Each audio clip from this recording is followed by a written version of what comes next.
நல்லா ஜெகஜோதியாக நடக்குங்க. அங்கே பயங்கரமாக நடக்கும். அவர் உள்ள வரலாறு அப்படியே எடுத்து எல்லாமே வந்து மக்கள் நிறையா ஒரு திருவிழா மாதிரி இருக்குங்க. அதுக்குன்னு தனியாக தானேங்க இங்கே இருந்தது. நான் ஒரு 25 வருஷத்துக்கு பிறகு வந்து நாங்கள் பார்த்துக்கிட்டே இருக்கோம். நாங்கள் பட்டாம்பூச்சியோ ஒரு பூச்சி போட்ட எதுலேயோ ஒன்றில் வந்து ஒரு இதில் வந்து அவர் நமக்கு ஒரு அறிகுறி காட்டுவாருங்க. நல்லா அதுலாம் வந்து பரவாயில்லைங்க. இல்லை வந்தீங்க எல்லாரும் வரலாம், பார்க்கலாம், நல்லா இருக்கலாம். நாங்களும் ரொம்ப கஷ்டத்தில் வந்தோம். நல்லபடியாக பழனியிலதான் பக்கத்தில் இருந்தோம். ஒரு 25 வருஷமாக எங்களுக்கு தெரியும் இந்த கோயில். ஐயா காலத்து வரைக்கும் நல்லா இருந்துச்சுங்க. இப்போ அதை விட சிறப்பாக இருக்குங்க. வர்றவங்களுக்கு அன்னம் கொடுக்குறாங்க, எல்லாமே நல்லது செய்கிறாங்க. உள்ளே போய் நல்லா ஒரு கொஞ்சம் நேரம் உட்காந்து ஆசீர்வாதம் வாங்கினா ரொம்ப கிடைக்குங்க.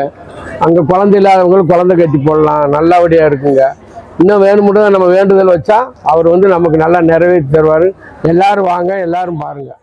இப்போ உள்ள பின்னாடி வர்றவங்களுக்கு வந்து நல்லபடியாக அடுத்தபடியாக நம்ம மாதிரி அவங்களும் வர்றபடி நல்லா இருக்கணும். நல்லபடியாக வாங்க, நல்லா பாருங்க, நல்லபடியாக அவர் இதை வந்து ஆசீர்வாதம் வாங்குங்க.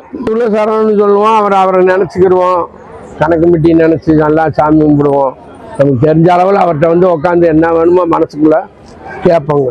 வாழ்க வளருங்க.